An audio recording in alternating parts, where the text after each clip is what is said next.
Hi dear students, welcome again. Part 2 of the circle and conics. We have studied already about the circle. Now, what is conic or conic section?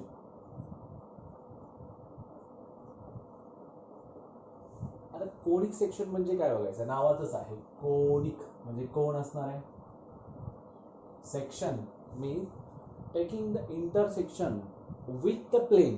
Plain घ्यायचं, प्लेननी त्याला cut करायचं आहे. Intersection section घ्यायचा म्हणजे ते करायचा, cut घ्यायचा, त्याला कट करायचा आहे. मग हा कोण कोण आहे. See first, if the conic सेक्शनचा मी अर्थ सांगतो पहिल्यांदा. If one line is fixed, say L, and the second line is there, which is having an inclination with the fixed line L, that is alpha. Keeping this inclination with fixed line as it is, म्हणजे कोणत्याही प्रकारे त्याला हलवायचा नाही आहे, त्या कोणावरतीच तो राहिला पाहिजे, तेवढ्या अँगल वरतीच तो राहिला पाहिजे. एक फिक्स लाईन आहे आणि एक दुसरी लाईन आहे विच इज, आणि हा बघा हा पॉइंट आहे, हा पण हलवायचा नाही आहे. कन्सिडर बी. करेक्ट. हा पॉइंट फिक्स आहे, ही लाईन फिक्स आहे, आणि ही जी लाईन आहे, ती जी लाईन आहे, it rotates around the line L. यम लाइन रोटेट्स, बरोबर ना, रोटेट होतीये, कळतं ना. म्हणजे या ऑब्जेक्टला समजा हे फिक्स आहे, तर हा असा रोटेट होतोय, रिव्हॉल्व्स असं पण म्हणू त्याला, revolve around the line L जी फिक्स आहे तिला. When it revolves then it makes ती अशी रिव्हॉल्व होणार ना, अशी रिव्हॉल्व होणार. पण यावेळी इथं पण रिव्हॉल्व होते, त्याच वेळी ती इथं पण रिव्हॉल्व होणार आहे ना. करेक्ट. म्हणजे असं रिव्हॉल्व होते, अशी रिव्हॉल्व होते. म्हणजे हे असं फिरत असताना, हे पण असं फिरत असताना काय तयार होतो, एक सर्क्युलर पार्ट तयार होतो. आणि दिस इज नोन ॲज कोन. हा कोण आहे, हा पण कोण आहे, डबल नॅपिड कोन असं म्हणतो. म्हणजे काय, समजा तुम्हाला छोटासा प्रश्न विचारला, याच्यामध्ये थेरी पार्ट जर विचारला, थेरी पार्ट विचारल्यानंतर this line is a fix line, आणि याच्या बाबतीत बोलायचं झालं तर हा ऍक्सिस ऑफ रोटेशन असतो. ऍक्सिस ऑफ रोटेशन मी एवढ्या खोलात जात नाहीये जास्त, कारण तुम्हाला ऑलरेडी शिकलेला आहात आणि सीईटी क्रॅश कोर्सचे तुम्ही विद्यार्थी असल्यामुळं मी तुम्हाला पुन्हा थोडंसं एक रिवाइज करतोय. ऍक्सिस ऑफ रोटेशन कन्सिडर केलं, आणि ह्याला ही जी आहे which generates a cone, two cones, double napped cone असं म्हणतो आपण. मग हे जे दोन कोन आहेत ते जनरेट करतो. That's why this line is known as a generator. See this fix line is known as a axis of rotation, कारण त्याच्या भोवती फिरतीये ही लाईन, आणि ती काय जनरेट करते, कोन जनरेट करते. That's why this line is known as a generator, and there is a fix point which is known as a vertex. That clear. आणि याला आपण अपर नॅपी असं म्हणणार, UPPER, अपर, NAPPE, अपर नॅपी. आणि ह्याला काय म्हणणार आपण, लोअर नॅपी, NAPPE, लोअर नॅपी. आता याचं हे जे कोण आहेत, मग ह्या कोण मध्ये कुठेही जा. फॉर एक्झाम्पल, मग तुमच्याकडे एखादा नरसाळ असेल तर कोणत्या फॉर्म मध्ये, मराठीमध्ये नरसाळ आहे ना, म्हणतो ना आपण, नरसाळ म्हणजे कोनिकल फ्लास्क असतो ना, त्याला नरसाळ म्हणतात. वेगवेगळे आपल्याकडं रूट्स आहेत की ज्याचा आकार थोडे बाकीचे वाकडे इकडे असतील, तो भाग वेगळा आहे, पण जे कोण सेप मध्ये असतात. मग आपण आईस्क्रीम खातो, आईस्क्रीमचा कोण असेल. तुम्ही बघा, एक जर का प्लेननी ह्याला या अँगल, हा जो काय ऍक्सिस ऑफ रोटेशन आहे, तिला जर का सरळ सेक्शन घेतला, म्हणजे 90 डिग्री मध्ये जर का सेक्शन घेतला, तर तुम्ही बघा काय होतं, ऍक्च्युअल वरचा भाग जो येतो तो सर्कल सारखा येतो. म्हणजे सर्कल सारखा नाही, तो सर्कलच असतो. म्हणजे कोनिक सेक्शन मध्ये हा सर्कल पार्ट येतो, बरोबर आहे. याच्याबरोबर अजून 3 गोष्टी आहेत ज्याच्यामध्ये तुम्ही काय करणार आहात. समजा अल्फा आहे आणि हा बीटा आहे, हा 90 डिग्री झाला. प्लेनचा त्या ऍक्सिस ऑफ रोटेशनशी असणारा अँगल बघितला तर तो बीटा झाला. जर मग तो तसा असेल 90 डिग्री असेल तर काय होतो, तो सर्कल फॉर्म होतो. आणि जर का 0 to 90 च्या दरम्यान तो असेल म्हणजे अल्फा आणि बीटा म्हणजे 0 to 90, मग तो थोडासा टिल्ट केला, थोडासा पार्ट टिल्ट केला तर तो काय तयार होतो, इलिप्स. मग पॅराबोला आणि मग हायपरबोला हे कशा पद्धतीने तयार होतात ते आपण पुढे बघूयात. हा झाला कोनिक सेक्शन आणि याचे छोटे छोटे सेक्शन्स आपण ज्यावेळी घेऊ त्या सेक्शन्स नुसार आपल्याला वेगवेगळे काय मिळतात, कोनिक सेक्शन्स मिळतात. त्यातला पहिला सर्कल, सेकंड पॅराबोला आहे, नावातच आहे बरं का पॅराबोला. त्याच्यानंतर आहे इलिप्स आणि फोर्थ वन आहे हायपरबोला. त्यातला आपण सर्कल पहिल्या पार्ट मध्ये बघितलाय. पॅराबोला, आता या ठिकाणी तुम्हाला मी डायरेक्ट पुढे जातोय. पॅराबोला बघत असताना आपल्याला तो 90 पेक्षा थोडासा कमी असेल आणि तो थोडासा क्रॉस सेक्शन घेतला जाईल. त्याच्यानंतर आपल्याला तो पॅराबोला मिळेल. पण पॅराबोला मिळत असताना सगळ्यात महत्वाची गोष्ट काय आहे, सगळ्यात महत्वाची गोष्ट इथं हा जो पॅराबोला आहे तो तयार होत असताना सगळ्यात महत्वाची गोष्ट, there is a fix point. There is a fix point here. See S is a fix point. आणि कोनिक सेक्शन जे फॉर्म होत आहेत ते कसे फॉर्म होत आहेत बघा. There is a fix point and a path which revolves such that a point on that path, मग ते कसं पण असेल, असं रिव्हॉल्व होईल. कशा पण रिव्हॉल्व होत असतील.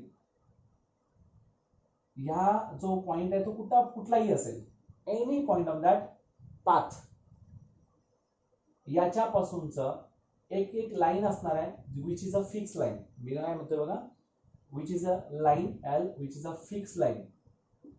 Fixed line आहे, इथं फिक्स पॉइंट आहे, फिक्स पॉइंट आहे. त्यालाच आपण लोकस असं म्हणतो, पॉइंट ऑफ लोकस. आणि P be any point, P x Y be any point on that locus. मग तो लोकस कसाही असेल, मग त्याच्यामध्ये parabola, ellipse, hyperbola, whatever may be it is. हे ठरतं कशावरून, तर हा एक परपेंडिक्युलर काढायचा आहे आपल्याला. ह्या पी या पॉइंटवरून फिक्स लाईन वरती, P M is perpendicular on that fix line which is known as a directrix और you can say as a directrix. याला डायरेक्ट्रिक्स म्हणा, याला लोकस, आणि अजून भरपूर पॉइंट्स असेल तर एक तर ह्याला फोकस म्हणतो, सॉरी याला आपण फोकस असं म्हणतो. आणखीन पॉइंट्स असतील तर फोकाय और foci, whatever you can say. मग ह्याला हे असेल. मग हे जे डिस्टन्स आहे एस पी और P S, we can say P S upon P M, the ratio between the line fix, कुठलं fix point, the ratio from the point fix point and from the fix line, the ratio between the कोणाकोणाच्या मधला, त्या P पासून fix पॉइंटचा आणि P पासून fix लाईनचा जे काही डिस्टन्स आहे त्यांचा रेशो हा काय असतो, कॉन्स्टंट असतो.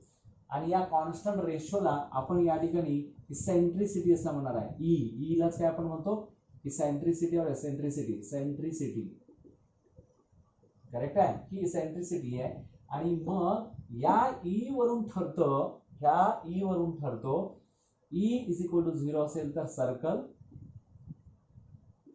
ई इज इक्वल टू 1 असेल तर पॅराबोला, सगळ्यांशी सारखा, एक एक एक समान सगळ्यांशी, म्हणजे पॅराबोला.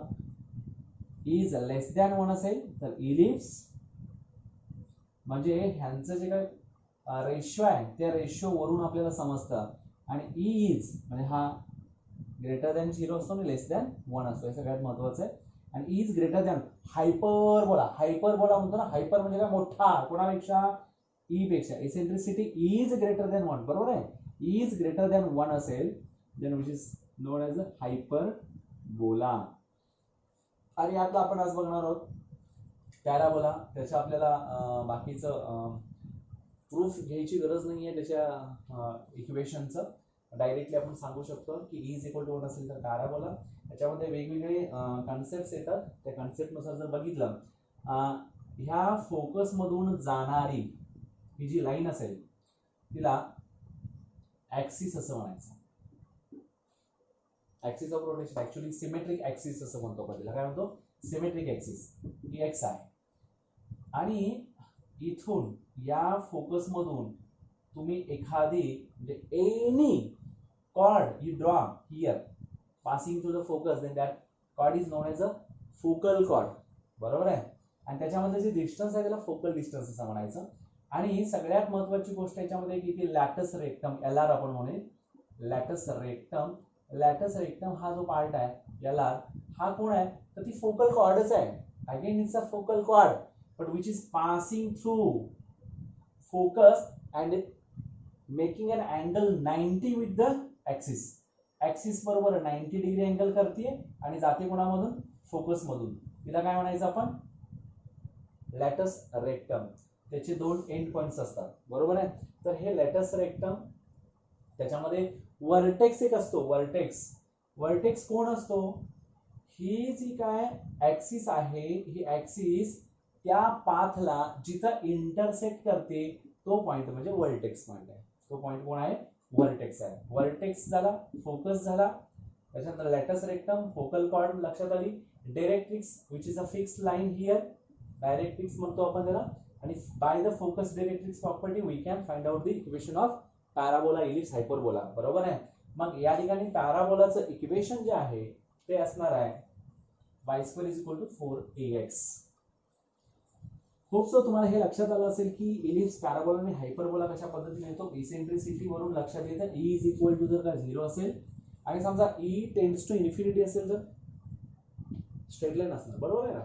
तर मग या पद्धतीने आपल्याला इथं बघत जायचं आता पॅराबोला. पॅराबोला काय आहे? पॅराबोलाचे इक्वेशन आहेत. मग पॅराबोला हा कुठे असतो? इसेंट्रिसिटी 1 असेल तर C असा एक पॅराबोला असतो. बरोबर. त्याच्यानंतर सेकंड पॅराबोला बघा हा असा एक असतो.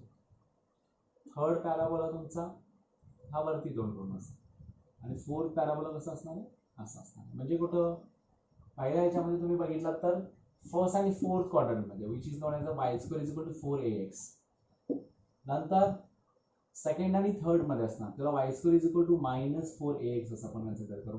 हे सॉल्व्ह करून त्याचं जे काय इक्वेशन मिळतं आपल्याला by using focus directrix property याच्यावरून हे सगळे काय आहेत इक्वेशन्स मिळत आहेत. लक्षात आलं.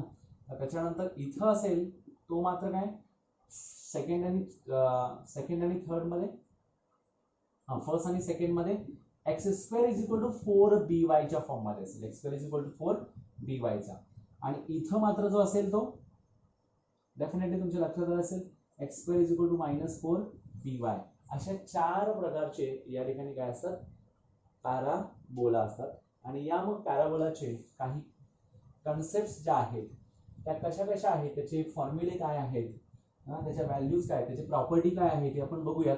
आणि त्याच्यानंतर मग एक्झाम्पल सॉल्व्ह करायला घेऊया. तर हे मी फास्ट कव्हर करतोय कारण आपल्याला त्या पद्धतीनं बघायचंय. आता आपण बघूयात. हा स्टँडर्ड फॉर्म होता y² is equal to 4x, y² is equal to -4ax, y² is equal to x² is equal to 4by आणि x² is equal to -4by. आता या ठिकाणी पॅरामेट्रिक इक्वेशन, आता हा स्टँडर्ड पॅराबोला जो आहे त्याचं पॅरामेट्रिक इक्वेशन काय आहे? तर पॅरामीटर जर t पकडला, पॅरामेट्रिक इक्वेशन आपण लास्ट टाइम बघितलं होतं सर्कलचं parametric equation x is equal to a cos θ आणि y is equal to a sin θ किंवा r cos θ आणि r sin θ म्हटला होता, जो की सॅटिस्फाय करतो इक्वेशन. मग इथं x is equal to at² आणि y is equal to twice at हे त्याचं पॅरामेट्रिक इक्वेशन आहे. बघा x is equal to at² टाकला तर इथं काय येतं 4a²t² आणि ह्याचा स्क्वेअर केला तर काय होतं 4a²t² होतो. Means this is nothing but parametric equation of A standard parabola. Parametric equation of A standard parabola. समजते का? बघा त्याच्यानुसार आपल्याला आता वेगवेगळ्या कन्सेप्ट याच्यामध्ये बघूया. मी तुम्हाला चार्ट तयार करून देतो आणि त्या चार्टनुसार आपण पुढे जाऊया. पॅराबोला त्याच्यात असेल y² is equal to 4ax दुसरा y square is equal to 4 minus 4ax, x square is equal to 4by आणि x square is equal to minus 4by. Okay, त्याच्यानंतर पुढे फोकस. पहिला कोण आहे ज्याच्यावरती फोकस करायचा, तो फोकस इथं असेल a0. याचा डेफिनेटली काय असणार आहे मायनस a0. आता हा बदलतो म्हणजे 0b होईल आणि हा 0 मायनस बी. लक्षात ठेवण्यास सोपा आहे, एकाचा माहित झाला की बाकीच्यांचे माहित होतात. सेकंड आहे equation of directrix. Equation of directrix, आता equation of directrix x plus a equal to 0 असेल तर हा काय असणार definitely x minus a equal to 0. हा कोण असणार आहे y प्लस b आणि y minus b equal to 0. त्याच्यानंतर थर्ड वन ऍक्सिस. मग सिमेट्रिक ऍक्सिस कुठली असेल, ह्याची कोण आहे x ऍक्सिस असते. सिमिलरली ह्याची पण x ऍक्सिसच असणार. याची कोण असणार आहे y ऍक्सिस असणार, बरोबर आहे, याची y ऍक्सिस. त्याच्यानंतर फोर्थ इक्वेशन ऑफ ऍक्सिस म्हणतो आपण. सिमेट्रिक ऍक्सिस ची कोण आहे सिमेट्री तयार करते असं कोण आहे, हा y इज इक्वल टू 0 म्हणणार ना. x ऍक्सिस म्हणजे कोण y इज इक्वल टू 0, हा x इज इक्वल टू 0, हा पण x इज इक्वल टू 0. त्याच्यानंतर वर्टेक्स. वर्टेक्स कुठं ऍक्च्युली स्टँडर्ड फॉर्म जर तुम्ही बघितला तर तो असा बघितला आपण, बरोबर आहे, असा बघितला, असा बघितला आणि असा बघितला. हे स्टँडर्ड फॉर्म आहेत. त्यांचा वर्टेक्स हा कंपल्सरी कोण असतो ओरिजिन असतो. वर्टेक्स हा कंपल्सरी ओरिजिन आहे, लक्षात ठेवा. त्याच्यानंतर टँजेंट ऍट वर्टेक्स. सहावा tangent at vertex.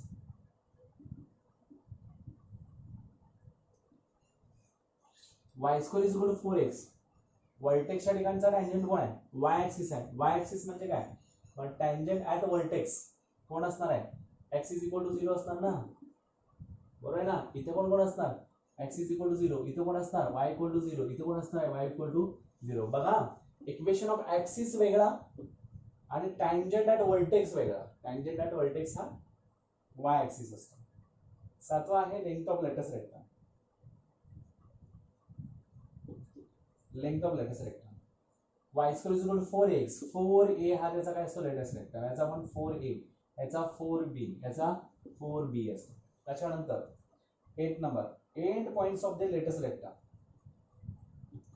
End points of the latus rectum. End points of the latus rectum इथे काय असणार आहे बघा ना, कुठल्या क्वाड्रंट मध्ये लाईज आहे बघा. a टू a आणि a मायनस 2a, करेक्ट. म्हणजेच एकत्र काय येणार a to a plus 2a झाला आणि a मायनस 2a म्हणजे काय a प्लस मायनस 2a. इथं काय असणार आहे तो इकडे असणार आहे. म्हणजे काय पहिला निगेटिव्ह दुसरा पॉझिटिव्ह, दुसरा निगेटिव्ह दुसरा निगेटिव्ह, म्हणजे काय असणार आहे मायनस a.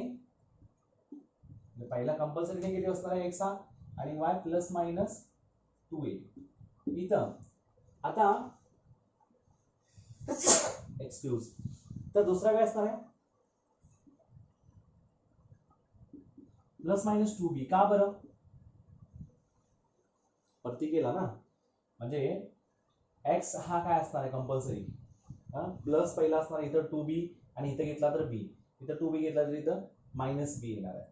मायनस 2b आणि हा इथं b येणार आहे. म्हणजे y हा पॉझिटिव्ह असेल, x हा प्लस मायनस असणार आहे, म्हणजे प्लस 2b b. आणि इथं काय होणार असा, म्हणजे अगेन x प्लस मायनस आणि b कोण आहे मायनस, म्हणून त्यांचं काय आन्सर येणार आहे plus minus 2b minus b. Compulsory minus नसणार आहे x, बरोबर आहे. y हा कंपल्सरी मायनस असणार आणि हा प्लस आणि मायनस असणार आहे x. म्हणून काय आला इथं लक्षात ठेवणं सगळ्यात महत्वाचं आहे. End points of the latus rectum हा a प्लस मायनस 2a, परत minus a plus minus 2a plus minus 2b b आणि plus minus 2b minus b येतं. आणि सगळ्यात शेवटचे दोन आहेत focal distance of, focal distance आहे ऑफ x1 y1. एखादा पॉइंट आहे तिथं, त्या पॉइंट वरून असेल तर modulus of x1 plus a असा म्हणतात तर फोकल डिस्टन्स येतो. Modulus of A minus x1 होणार. इथं y1 प्लस इथं असणार आहे b आणि b मायनस y1. आणि लास्ट काय असेल तर एक्सटेंड तो कुठं कुठं असणार आहे first quadrant and first sight असं मी जे सांगितलं त्या पद्धतीनं लक्षात येते का बघा. हा चार्ट खूप महत्वाचा आहे. या चार्टनुसार तुम्हाला हे जर माहीत झालं तर तुम्हाला डायरेक्ट आन्सर्स काढता येतात. हे लक्षात आलं असेल तुमच्या. तर बघा सगळ्यात महत्वाचा हा एक वर्ड आहे equation of directrix. Focus a0 minus a0 b0 b आणि 0 minus b. x plus a x minus a y plus b y minus b equal to 0 असतो. इक्वेशन ऑफ एक्सिस लक्षात येईल तुमच्या. वर्टेक्स तर कंपल्सरी ओरिजिन आहे. Tangent at vertex तुम्हाला माहिती आहे. y इज इक्वल म्हणजे x is equal to 0 y axis आहे आणि इथे x ॲक्सिस आहे. लेंथ ऑफ लेटस रेक्टम फॉर्म्युलानुसार आपल्याला स्टँडर्ड फॉर्म जो माहिती आहे त्याच्यानुसार 4a 4a 4b 4b. इथं end points of the latus rectum आहे आणि फोकल डिस्टन्स आहे. आणि याच्यावरचे मग एक्झाम्पल्स आपण बघायचे. तर ते एक्झाम्पल्स बघत असताना तुमच्या डोळ्यासमोर सगळ्यात महत्त्वाची गोष्ट म्हणजे हा चार्ट पाहिजे. ठीक आहे. तर चार्ट सगळ्यांना लक्षात ठेवा, लिहून काढा आणि मग आपण पुढे जाऊ. तर आता ह्याच्यामध्ये काही क्वेश्चन्स असे असतात जे क्वेश्चन दिला जातो तुम्हाला आणि एकच इक्वेशन असेल आणि त्याच्यावरचे बरेच एक्झाम्पल्स आपण काढू शकतो. म्हणजे तुम्हाला आता इथं 10 पॉईंट्स आहेत. हे 10च्या 10 पॉईंट्स तुम्ही कशावरून काढू शकता. व्हॅल्यू ऑफ ए अँड बी. फक्त ए आणि बी ची व्हॅल्यू तुम्ही फाइंड आउट केला की तुम्हाला सगळेच्या सगळे आन्सर्स मिळणार आहेत. हे लक्षात घ्या. आता सगळ्यात पहिली गोष्ट काय बघा. The focus of the parabola y square is equal to 10x. Parabola is given that y square is equal to 10x. मग मला सांगा याच्यामध्ये तुम्हाला पहिला एक दिलाय 5/2 0 5/4 0 -5/2 0 and -5/4 0. मग तुम्हाला याच्यामधले आन्सर शोधायचे. बरोबर आहे का. मी पहिल्यांदा तुम्हाला जस्ट लिहून देतोय. आता इथं तुम्ही जर बघितला y square is equal to 10x आहे. y square is equal to 10x आहे. But we know that the standard formula is y square is equal to 4x. Standard form is this. 4a is equal to what? 10. A is equal to what? 10/4. 2 2s are 2 5s are. What about a? A तुमचा 5/2 वाला. बघा a तुमचा 5/2 वाला. मग इथे a 5/2 कुठे आहे एकाच ठिकाणी दिसतोय. आणि कंपल्सरी तुम्हाला माहिती आहे SA0 is nothing but the focus. तुम्हाला फोकस विचारला definitely first answer is correct. म्हणजे a हा करेक्ट आन्सर आहे. क्लिअर. त्याच्यानंतर तुम्हाला काय प्रश्न विचारला बघा. Equation of the directrix of the parabola y square is equal to 10x. Same त्याचाच विचारला. तुम्ही सांगा मला की x plus a is equal to 0 सांगितलं आहे. म्हणजे x plus 5/2 is equal to 0 म्हणजे 2x plus 5 upon 2 is equal to 0. मग 2 ला तिकडे ट्रान्सफर केला तर आन्सर 0 येतो. म्हणजे 2x plus 5 is equal to 0. Answer C. 52 चा आन्सर काय आहे C. 53 वरती चला. The length of the lattice rectum of the parabola. सरळ सरळ आपल्याला माहिती आहे 4a इज इक्वल टू कोण आहे लॅटिस रेक्टम आहे. मग 4a इथे कोण आहे 10 आहे.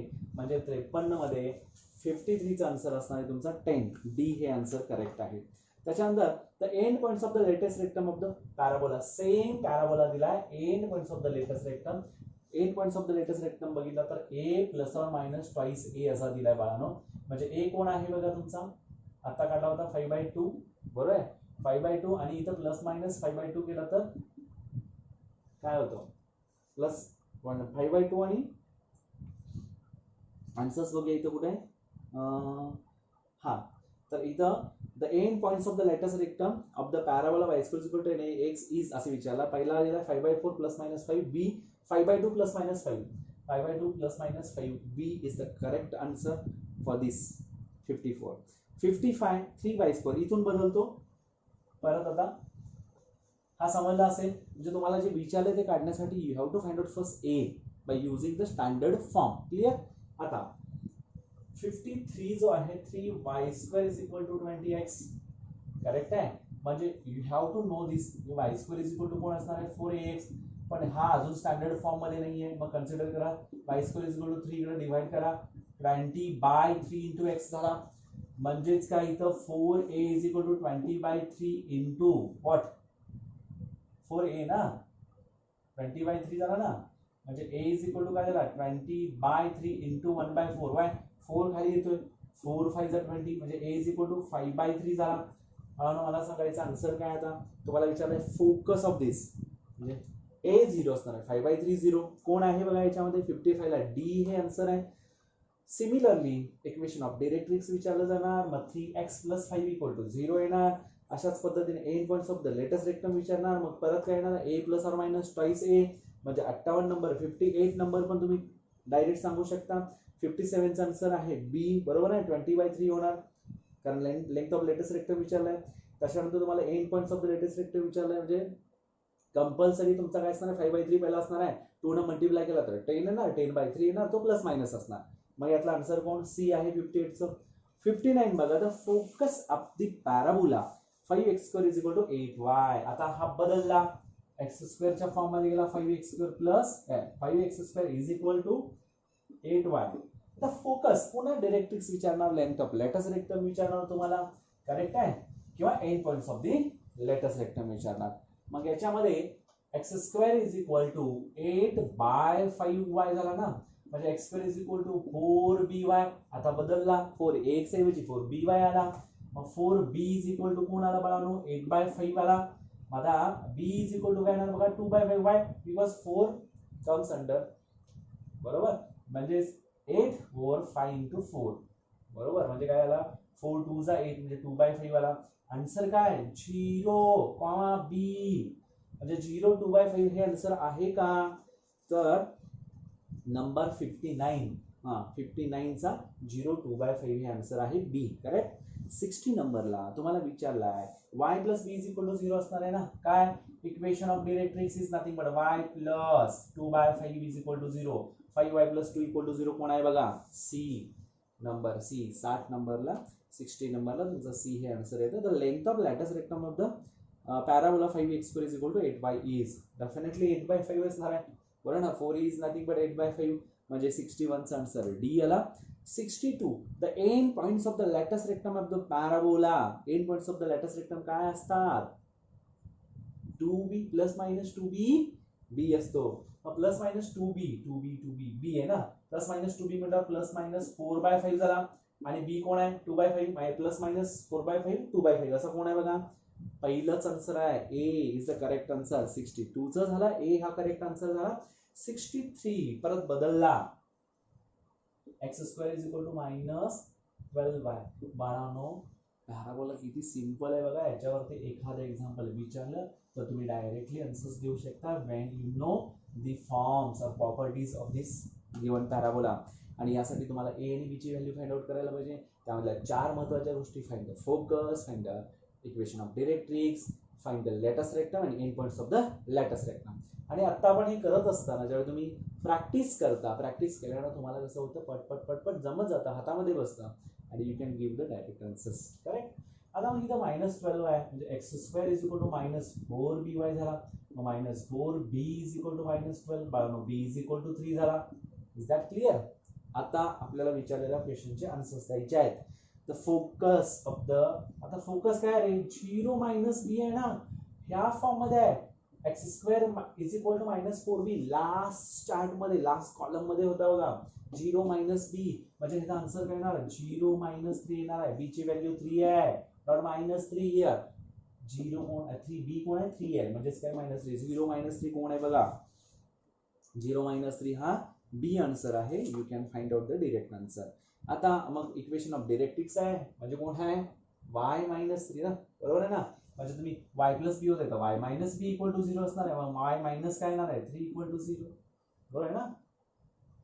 आता पुढे त्याच्यानंतर length of latus rectum definitely 12 असणार आहे 4b असतो ना 4b करेक्ट आहे ना मायनस तर त्याच्याशी काही संबंध नाही आहे कळालं. तर या पद्धतीने बाळांनो तुम्हाला असे क्वेश्चन्स विचारले जातात आणि त्याच्यामध्ये तुम्हाला अशा पद्धतीचे उत्तरं द्यावी लागतात ती पटकन आपल्याला देता येतात. सिमिलरली लेटेस्ट रेक्टम विचारला तुम्हाला end points of the latus rectum विचारला म्हणजे end points of the latus rectum काय असतात ±2b b असतो बरोबर आहे ना ±2b b असतो का -b असतो x² -4b चा -b असतो म्हणजे प्लस मायनस इथं आन्सर काय होता 3 होता बरोबर आहे ना किती -12 चा 3 होता 3 2 चा 6 येईल आणि -3 बरोबर आहे का b 3 होता म्हणजेच काय प्लस मायनस 6 आणि मायनस 3 हे आन्सर कुठे आहे 66 ला ए हे आन्सर आहे that is the correct answer. The coordinates of the vertex of the parabola. आता इथून पुढे 67 पासून आपल्याला काय करायचंय चेंज होत आहे क्वेश्चन. आता कसं करायचं बघा 67 नंबर आपल्याला चेंज होत आहे. 67 काय आहे 4y². The coordinates of the vertex of the parabola. आता वर्टेक्स विचारतायत. आतापर्यंत वर्टेक्स काय होता स्टँडर्ड फॉर्म मध्ये वर्टेक्स काय होता तर 0 0 होता. आता आपल्याला असे काही एक्झाम्पल्स बघायचे आहेत ज्याच्यामध्ये आपल्याला त्याचे वेगळे फॉर्म्स असतात. कोणाचे पॅराबोलाचे. आता पॅराबोलाचे फॉर्म्स वेगळे कोणते तर other forms of the parabola. Other forms of parabola. आता अदर फॉर्म्स ऑफ पॅराबोला काय असणार आहे सगळ्यात पहिली महत्त्वाची गोष्ट y मायनस के y² = 4x ना म्हणजे y² = 4a. y च्या ठिकाणी काय येईल y minus k whole bracket square = 4a. x च्या ठिकाणी काय येईल x मायनस h अशा पद्धतीने असेल. मग दुसरा काय असणार आहे x² च्या बाबतीत x minus h whole bracket square = 4b in bracket काय असेल y मायनस के. कळलं का. मग आता या ठिकाणी फोकस याचा काय असणार आहे हा पहिला एक झाला तो एक वेगळा. आता इथं जर आपण टाकला 1 आणि 2 केला तरी काय फरक पडत नाही आहे. आता इथं फोकस याचा काय असणार आहे फोकस डिरेक्ट्रिक्स प्रॉपर्टी नुसार a0 होता ना पूर्वी. मग आता इथं कोण असणार आहे shifted origin a plus h comma k a plus h comma k. Next कोण असणार आहे फोकस नंतर डायरेक्ट्रिक्स. याची डायरेक्ट्रिक्स काय आहे बघा x प्लस a = h असणार. x प्लस a = h असणार आहे. 0 असणार नाही आता इथे h असणार. त्याच्यानंतर डायरेक्ट्रिक्स नंतर ऍक्सिस ऑफ सिमेट्री कोण असणार ऍक्सिस = कोण असणार आहे y = इथं k आहे ना आता y = k असणार आहे. y = 0 आपण बघितला होता. तर tangent at vertex tangent at vertex x = h बघा फोकस झाला a plus h comma k. Directrix x plus a = h axis y = k आणि टँजंट ॲट x = h येणार. आणि त्याच्यानंतर end points of the latus rectum काय असणार आहेत त्या पद्धतीने ते सगळे बदलत जाणार. आणि आपल्याला या ठिकाणी सगळेच्या सगळे हे जे बदललेल्या गोष्टी आहेत त्या आपण डायरेक्टली असं पण दाखवू शकतो. हा y² = 4ax असं कन्सिडर केला तर y = y minus K small y minus K. म्हणजेच काय small y = capital y plus K होणार. आणि जर हा कॅपिटल y घेतला असेल तर त्याचं के होणार छोटा होणार. म्हणजे या पद्धतीने आपण ते बदलू शकतो आणि याच्यानुसार आपल्याला त्याचे आन्सर्स देता येतात. मग आता आपल्याला जो आहे 67 नंबर तो काय सांगतोय बघा 67 number.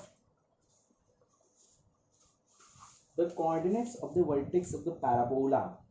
The coordinates of the vertex of the parabola. आता पॅराबोला कोणता आहे 4y² plus 12x minus 12y plus 39 = 0. आता याचा आपल्याला बघायचं आहे कशा पद्धतीने त्याला हा जो आहे y² च्या फॉर्म मध्ये ना मगाशी काय आपण बघितलं y minus k whole bracket square = 4 * x minus h. आपल्याला या फॉर्म मध्ये आणायचं आहे. 10वी उपयोगी येते याच्या वेळी 10वीला माहित होतं तुम्हाला सांगतो मी आता कसं येतं मायनस 12y. एकाच बाजूला कोण आहे y आहे आणि एका बाजूला आहे x आहे आणि इथं कोण आहे कॉन्स्टंट टर्म आहे. घ्या इकडे त्याला 12 ला मायनस 12x मायनस 39. क्लिअर. आता सगळ्यात महत्त्वाची गोष्ट हा जो आहे हा परफेक्ट स्क्वेअर येण्यासाठी आपल्याला काय करायला लागतं 4 नी डिवाइड. 4 न डिवाइड करण्याऐवजी काय करा 4 इथं कॉमन काढा. 4 कॉमन काढल्यावर इथं y² मायनस काय होईल 3y होईल = मायनस 12x मायनस 39. मग काय आपण काय करा x नंतर आहे म्हटलं तर मायनस 39 घ्या मायनस 12x इकडे घ्या. आता महत्वाची गोष्ट काय थर्ड टर्म काढायची आहे. परफेक्टिंग स्क्वेअर टर्म्स मध्ये तुम्हाला माहिती आहे क्वाड्रॅटिक इक्वेशन मध्ये कसं काय करणार कोएफिशिएंट ऑफ y घेणार * 1/2 * coefficient of y bracket square म्हणजे 4 in bracket y² minus 3y plus काय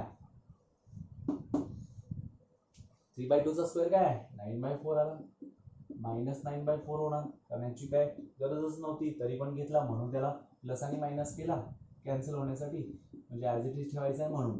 बरोबर. आता इथं सगळ्यात महत्वाची गोष्ट काय आली बघा, 4 × y. आता हा आतमध्ये दिल्यानंतर आता बघा काय होतो, 4 आहे तसाच y² -3y + 9/4 y² -3y + 9/4 आणि मायनस बाहेर घ्या, 4 जाऊ देत, 4 ने मल्टिप्लाय केल्यानंतर राहिला पण एक्स्ट्राचा -9 तो इकडे पण -9 होणार, -39 -12x. आता इथं काय झालं, therefore 4 in bracket y - 3/2 whole bracket square is equal to, बरोबर आहे का, हा -9 तिकडे गेला, आता तसंच ठेवा, इकडे द्यायचं नाही कोणाला, -9 इज इक्वल टू -39 -12x. आता काय झालं, therefore 4y - 3/2 ब्रॅकेट स्क्वेअर, -9 तिकडे +9 झाला तर हा 30 होईल, -30 - 12x. आता आपल्याला तो कशाच्या फॉर्म मध्ये आणायचा, 4a - x, म्हणजे आता काय बघा, x - h च्या ब्रॅकेट मध्ये फॉर्म मध्ये 4 in bracket y - 3/2 bracket square, यातला कॉमन कोण येणार, 30 आणि 12 कोणाच्या याच्यामध्ये आहे, टेबल मध्ये आहे 3 च्या, बरोबर आहे काय. मग -3 जर कॉमन काढला तर काय येणार, 310 होणार ना. 6 पण येतो, -6 6 5 जा आणि +6 2 जा, करेक्ट. 4 ने डिवाइड केला याला, 4 ने डिवाइड केला तर काय होईल याला, बरोबर आहे का, हे येते ना बरोबर.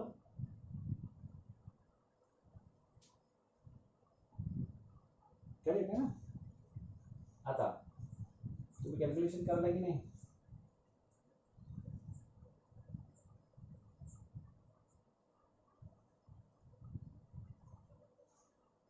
आता 4 ने डिवाइड करा ह्याला, y - 3/2 bracket square is equal to 4 आला तर 2 3 जा 2 2 जा 2 3 जा 2 2 जा 3/2 5 + 2x 5 + 2x. आपण 2x + 5 म्हणू ना, मग 2 आतमध्ये देऊन टाका, -3 करा आणि 2 आतमध्ये गेल्यामुळे x + 5/2 होईल. Is that clear. y - 3/2 मी हे पहिले सॉल्व्ह करून देतो, म्हणजे तुमच्या लक्षात येईल, आयडिया येईल कशा पद्धतीने हे सॉल्व्ह करायचे आणि मग आन्सर्स कसे काढायचे. हे स्टँडर्ड फॉर्म नाहीये, that's why you have to do like this. बरोबर. मग आता इथं काय होईल, हा कोणत्या फॉर्म मध्ये गेला, y - k whole bracket square is equal to -4a × x. आता हा कॅपिटल पकडा, y² is equal to -4ax, म्हणजे y इज इक्वल टू तुम्हाला काय मिळेल, y - 3/2 आणि x इज इक्वल टू काय मिळेल, x + 5/2. करेक्ट आहे. आता तुम्हाला माहिती आहे, फोकस इथून सगळं सुरू झालं, आता इथून सगळं सुरू झालं. तुम्हाला x आणि y च्या व्हॅल्यू माहित असतील आणि y² is equal to 4ax माहिती आहे, तर फोकस काय असतो, s a0, करेक्ट आहे ना, a0 असतो. व्हर्टेक्स विचारला तर x is equal to 0, y is equal to 0 असतो, करेक्ट आहे. आता एंड ऑफ लेटेक्स सगळ्या गोष्टी आल्या आता इथे. आता मग इथं काय बघा, तुम्हाला व्हर्टेक्स विचारलाय, पहिला क्वेश्चन काय 67 the coordinates of the vertex. आता कोऑर्डिनेट्स ऑफ द व्हर्टेक्स विचारलाय, मग तुम्हाला काय येणार आहे, x इज इक्वल टू 0 आणि y इज इक्वल टू 0. आता x is equal to 0, x कोण आहे, x + 5/2 इक्वल टू 0 आणि y - 3/2 इक्वल टू 0. आन्सर येईल x इज इक्वल टू -5/2 आणि y इज इक्वल टू +3/2. -5/2 आणि 3/2 असं कोण आहे का बघा, -5/2 आणि +3/2 आहे. डी हे करेक्ट आन्सर आहे. तुमच्या लक्षात येते का बघा, y² असल्यामुळे y चे फॉर्म मधले सर इकडे घ्या, x आणि कॉन्स्टंट टर्म तिकडे घेतली, त्याच्यानंतर त्याला परफेक्टिंग स्क्वेअर टर्म नुसार आपण तो सॉल्व्ह करतोय. परफेक्टिंग स्क्वेअर टर्म नुसार सॉल्व्ह केल्यानंतर आपल्याला त्याचा फॉर्म्युला या पद्धतीने येतो, ज्याला आपण स्टँडर्ड फॉर्म मध्ये परत मांडला तर y इज इक्वल टू आपल्याला y मायनस 3/2 आणि x is equal to x plus 5/2.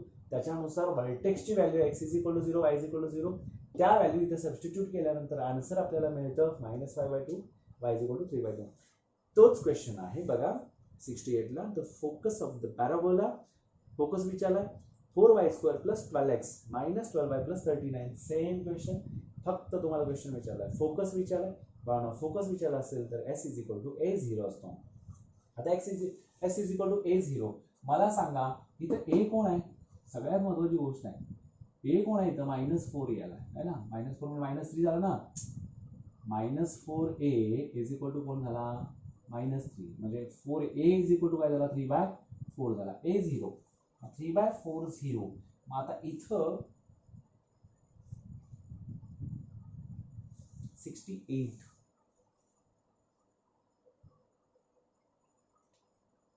काय चुकलेलं नाही, बरोबर आहे. मगाशी आपण सांगताना बरोबर आहे, बरोबर आहे, 3/4 करेक्ट आहे, बरोबर आहे ना. 4 आणि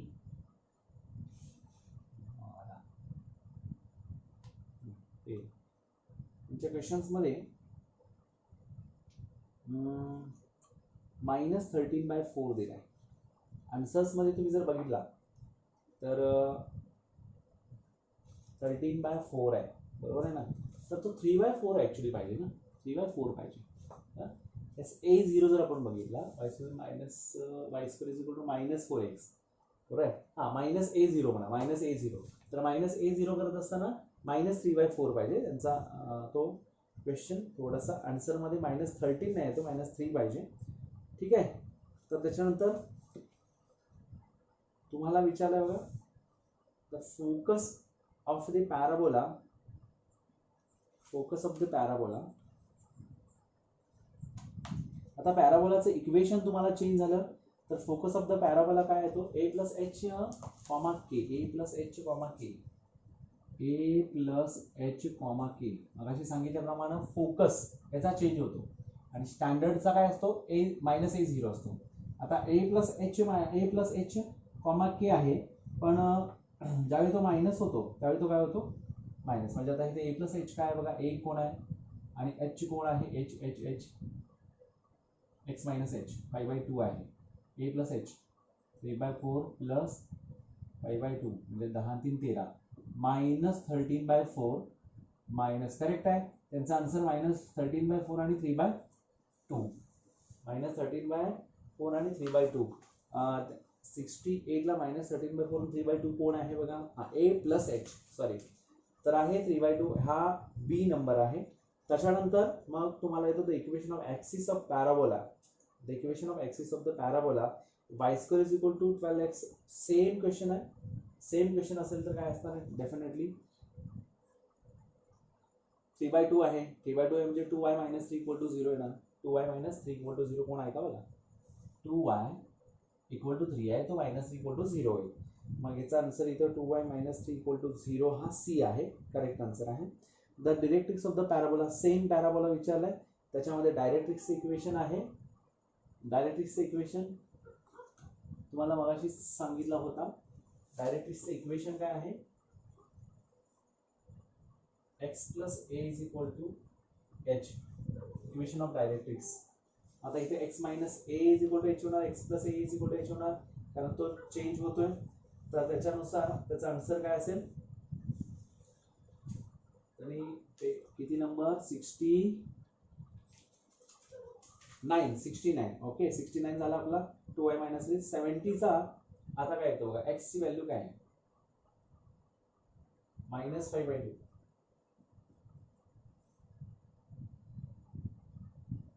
प्लस a, किती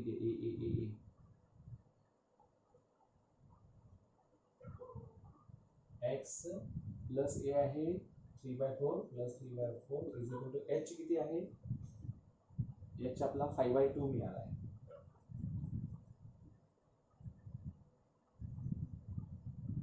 to 2 10, 10 - 3/4 7. 4x minus 7 equal to 4x minus 7 4x minus 7 बरोबर आहे का plus 7 4x minus 7 equal to 0 4x minus 7 equal to 0 correct. या पद्धतीनं सेम तसेच क्वेश्चन्स पुढे पुढे तुम्ही गेलात तर सगळ्या क्वेश्चन्सचे तुम्हाला आन्सर्स मिळत जातील. तसाच आहे 72 सेम तसा झाला. 73 the focus of the parabola विचारलाय सेम दिलाय फक्त इथं बदलतो एक्स स्क्वेअर आहे. आता हा वाय स्क्वेअरचा होता मी तुम्हाला एक एक्स स्क्वेअरचा सॉल्व्ह करून दाखवतो परत तुम्हाला त्याच्यामध्ये कन्फ्युजन होणार नाही सॉल्व्ह करताना. म्हणजे आयडिया काय आहे तुमची या ठिकाणी सगळ्यात महत्वाची आयडिया की परफेक्टिंग स्क्वेअर टर्म काढून घ्यायची आहे हे लक्षात घ्या. परफेक्टिंग स्क्वेअर टर्म काढून घ्यायची आहे. परफेक्टिंग स्क्वेअर टर्म वरुनुसार तुम्हाला काय येईल डायरेक्ट आन्सर्स येतील. आता x square plus 4x 72 x square plus 4x plus 4y plus 16 equal to 0. आता एक्स स्क्वेअर आहे एक्स स्क्वेअर प्लस 4x आहे तसा घ्या आणि is equal to minus 4y minus 16 equal to 0 होईल. इथं x square plus 4x plus 4 झाला का बरं half into coefficient of x म्हणजे 4/2 2 येणार 2 चा स्क्वेअर 4 झाला 4 आला प्लस 4 करा मायनस 4 करा is equal to minus 4y minus 16 हा आहे तसं झाला. तर इथं काय बदल झालेला नाहीये या बाजूला दॅट्स वाय आहे तसं झालं. म्हणजे हा कोण झाला x plus 2 whole bracket square minus 4 तिकडे गेला तर प्लस 4 होणार मायनस 4y मायनस 16 प्लस 4 म्हणजे x plus 2 bracket square is equal to minus 4y minus 12 minus 4 common करा y प्लस 3 होईल म्हणजे x plus 2 bracket square is equal to आता हा x minus h minus 2 whole bracket square झाला is equal to minus 4 y minus minus 3 म्हणजे तुम्हाला h is equal to minus 2 आणि k is equal to minus 3 मिळतं आणि 4a is equal to minus 4 म्हणजे a is equal to minus 1 मिळतं. a is equal to minus 1 आणि मगाशी बघितल्यानुसार x minus h whole bracket square जो आहे म्हणजे स्टँडर्ड फॉर्म न येता त्याच्यामध्ये तुम्ही जर बघितला x minus h whole bracket square is equal to 4b y minus k असा असेल तर याच्यामध्ये फोकस काय होता बघा फोकस होता h in bracket b plus k directrix काय होती y plus b is equal to k axis होता x is equal to h tangent काय होता at vertex y is equal to k आणि end points of the latus rectum काय होत्या plus minus 2b plus h comma b plus k आणि equation of LR काय होता y is equal y minus b is equal to k होता. आता हे 1 2 1 2 3 4 5 टाइपचे क्वेश्चन्स याच्यावरती तयार होतात आणि ह्याच्यामध्ये तुम्हाला एच के आणि ए माहित आहे एच के आणि ए सॉरी आता इथं हा कोण असणार आहे बी असणार आहे 4b is equal to minus 4 कारण एक्स स्क्वेअरच्या फॉर्ममध्ये म्हणजे बी माहित झाला एच के माहित झाला तर तुम्हाला डायरेक्ट आन्सर्स काढता येतात. आता याच्यामध्ये पहिला क्वेश्चन काय विचारला बघा 72 ला the coordinates of the vertex of the parabola x square plus 4x plus 4y plus 16 equal to 0 म्हणजे पहिला क्वेश्चन तुमचा काय आहे वर्टेक्स आहे. आता वर्टेक्स काय आहे x is equal to 0 y is equal to 0 म्हणजे 2 आणि 3 येणार बरोबर आहे ना x इज इक्वल टू हा म्हणजे 2 आणि 3 येणार तर याच्यामध्ये कुठला आहे तर h मायनस 2 झाला k मायनस 3 झाला. आता इथं x is equal to 0 y is equal to 0 म्हणण्याऐवजी इथं काय असतो h आणि k असतो इथं ना x मायनस 0 ब्रॅकेट स्क्वेअर म्हणजे h कोण 0 कोण आहे हा मायनस 2 इथं 0 कोण आहे मायनस 3 आहे म्हणजे त्याचे वर्टेक्स काय झाले -2 -3. त्याच्यानंतर the focus of the parabola x square plus 4x तोच फोकस विचारला फोकस ऑफ द पॅराबोला. आता फोकस ऑफ द पॅराबोला तुम्ही सांगितलं फोकस काय h कोण आहे -2 आहे मग या ए बी सी डी मध्ये -2 असणारे दोघे जण आहेत बी आणि सी. आता +4 आहे का -4 आहे तो चेक करूयात b प्लस k b -1 आहे आणि k -3 आहे -3 -1 दॅट इज -4 म्हणजे आन्सर येईल तुमचा -2 -4 73 मध्ये -2 -4 बी आहे correct answer. The equation of axis of parabola तर इक्वेशन ऑफ ऍक्सिस कुठे गेला ऍक्सिसचे इक्वेशन हा ऍक्सिसचे इक्वेशन इथं आहे x is equal to h. आता x is equal to h कोण आहे बघा x is equal to h म्हणजेच काय x इज इक्वल टू -2 म्हणजे x + 2 = 0 असं इक्वेशन कुठं दिसतं का बघा. तर पहिलंच आहे ए, करेक्ट आन्सर आहे. 75 मध्ये जा, the directrix of the parabola x² plus same question, फक्त डायरेक्ट्रिक्सचं इक्वेशन काय असणार आहे, y इज इक्वल टू के म्हणजे y इज इक्वल टू -3 म्हणजे y + 3 = 0. तिथं कोण दिसतोय बघा, तर सेम आहे तुम्हाला तिथं. त्या पद्धतीनं पुढे तुम्हाला वेगवेगळे असे आन्सर्स मिळत जातील आणि अशा पद्धतीनं टँजंट ऑफ द व्हर्टेक्स वगैरे तुम्हाला काढता येतील. त्याच्यानंतर आता the length of the latus rectum of the parabola through the point असं म्हणलंय. म्हणजे क्वेश्चन इथं चेंज झाला. परत काय झाला, इथं क्वेश्चन चेंज झाला. आता क्वेश्चन चेंज झाला की मग आपल्याला परत त्याच्याकडे थोडंसं वेगळ्या दृष्टिकोनातून बघावं लागतं आणि मग इथं पासिंग थ्रू द पॉइंट असं म्हटलंय 2 - 6 म्हणजे ही व्हॅल्यू x ची असणार आहे, y ची व्हॅल्यू असणार आहे. म्हणजे हा इक्वेशन सॅटिस्फाय करतोय हे इक्वेशन, बरोबर आहे. आणि लेटेस्ट रेक्टमचं काय विचारलं, लेंथ विचारलं. y कोण आहे 6 -6² is equal to 4a into x ची व्हॅल्यू आहे 2, बरोबर आहे. आता तुम्ही काय करायचं, लेटेस्ट रेक्टम तुम्हाला माहिती आहे 4a, मल्टिप्लाय करत बसायचं नाही इकडे. मग हा काय होईल 36 is equal to 4a into 2. या 2 ला डिवाइड करा, 36 over 2 is equal to 4a. therefore 4a is equal to 18. that means the latest rectum, length of latest rectum is nothing but 18. is that clear?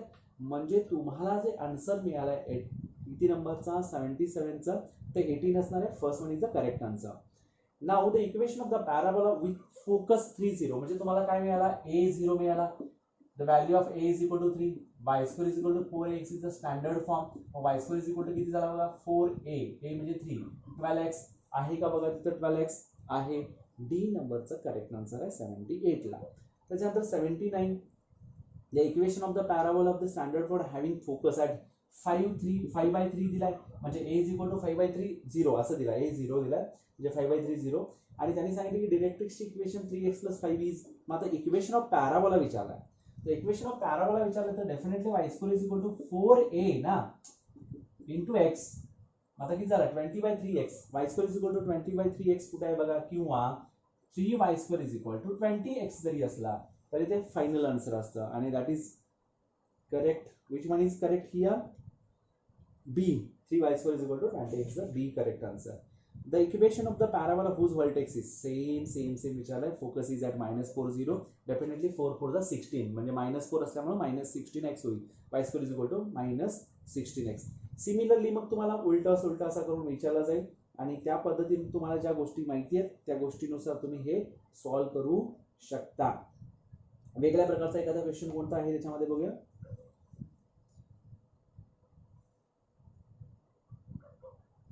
y + 3 is equal to 0 origin दिलेला आहे. Equation of parabola विचारलाय, directrix दिले त्यांनी त्याचं equation विचारलं. त्याच्यानंतर focus of the parabola दिला, equation of the directrix parabola with the vertex origin at focus 0 2. Equation of directrix विचारलं तुम्हाला, 0b दिला असेल तर y + b is equal to 0 म्हणजे y + 2 equal to 0, सेम तेच आहे. 86 87 ला तसंच आहे. आता मात्र the equation of parabola having vertex at origin सांगितलंय आणि y axis as the axis of passing through the point 3 - 9 असं दिलाय. 3 -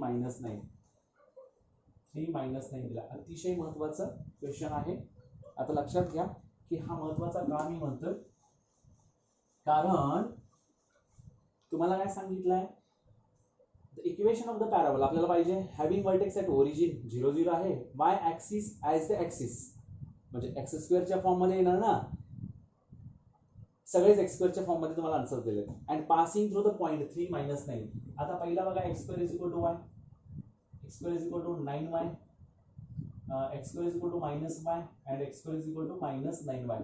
बाळांनो तुम्ही लक्षात घ्या, हा passing through that locus that parabola passing through this point असं म्हटलंय, means that point satisfies the given equation of parabola ना. कुठलं इक्वेशन सॅटिस्फाय करतं बघा, सॉल्व्ह करत बसायची गरज नाहीये. हा x आहे आणि हा y आहे. x 3² 9 आहे, 9 इथं -9 आलाय, कॅन्सल. हा 3² 9 येतो आणि 9 9 81 येतो, कॅन्सल. 3² 9 आला, is equal to minus into -9 that is +9. both are correct. here काय होऊ शकतो, नाही होऊ शकत, म्हणजे C is the correct answer. किती नंबर तुमचा 87 ला C हे करेक्ट आन्सर आहे. सिमिलरली त्याच्याच पुढचे त्याच्यामध्ये पॉईंट सबस्टिट्यूट करा आणि ते व्हॅल्यू करेक्ट येतात का बघा. 89 सुद्धा सेम तोच आहे. 2 3 जा 6 मग त्या ठिकाणी 2 त्या पद्धतीचे आहेत. मग तुमच्या व्हॅल्यू कुठली करेक्ट आन्सर देते 89 तोच बघा. त्या पद्धतीनं पुढे जसा तुम्ही जाल त्या पद्धतीनं तुम्हाला हेच विचारलं गेलेलं आहे आणि you can substitute that answers in that given equations and find out the correct answer. आणि तसाच एक लास्ट तुम्हाला पॅरामेट्रिक इक्वेशन वरचा आहे. 94 नंबर आहे. 94 ला विचारलंय for the parabola 5y² is equal to 32x विचारलाय. The parameter of the point 10 आणि -8 विचारलाय. म्हणजे तुम्हाला माहिती आहे 280 आणि काय x इज इक्वल टू 80² होता आणि y is equal to twice 80. मग आता x इज इक्वल टू 80² आहे म्हणजे 80² इज इक्वल टू 10 झाला. बरोबर आहे. तुम्हाला a काढायचं असेल तर काय येतो 4a इज इक्वल टू 32/5. समजा इथं दिलाय तर y² is equal to 4ax ना. मग 4 इज इक्वल टू 32/5 म्हणजे a इज इक्वल टू काय येणार आहे 4 8 चा 8/5 येणार आहे. a ची व्हॅल्यू 8/5 आहे. t² is equal to 10. आता t² is equal to what 50/8 म्हणजे आन्सर काय 225 जा 2 4 जा 25/4 आहे t² जे प्लस ऑर मायनस 5/2 येणार. आता y परत बघू ना आपण इथं y इज इक्वल टू -8 आहे. 2 इंटू व्हॉट एव्हर दॅट 8/5 आणि इंटू t. आता t ची व्हॅल्यू सरळ सरळ कळती इथं -40 by 16 is equal to t. 16 आहे हा. 8 5 जा 8 2 जा -5/2 t. पॅरामीटर तुमचा -5/2 येतो म्हणजे 94 चा आन्सर सी आहे. Similarly you can find out the last questions answers. Correct. तर या ठिकाणी तुमचा हा पॅराबोला या पद्धतीने संपतो. लक्षात घ्या. तुम्हाला जर का फॉर्म्युले सगळे माहीत झाल्या प्रॉपर्टीज त्याच्या माहीत झाल्या then you can find the answers. Parabola नंतर आपण इलिप्स बघू. इलिप्स आणि हायपरबोला थोडंसं साम्य आहे. फक्त एका साईनचा फरक राहतो आणि आपण ते बघत असताना सायमल्टेनियसली सगळ्या गोष्टी चेकआउट करू. Thank you very much. I hope तुम्ही पहिला पार्टमधले एक्झाम्पल सॉल्व्ह केला असेल. काही अडचण असेल तर विचारू शकता. Good night.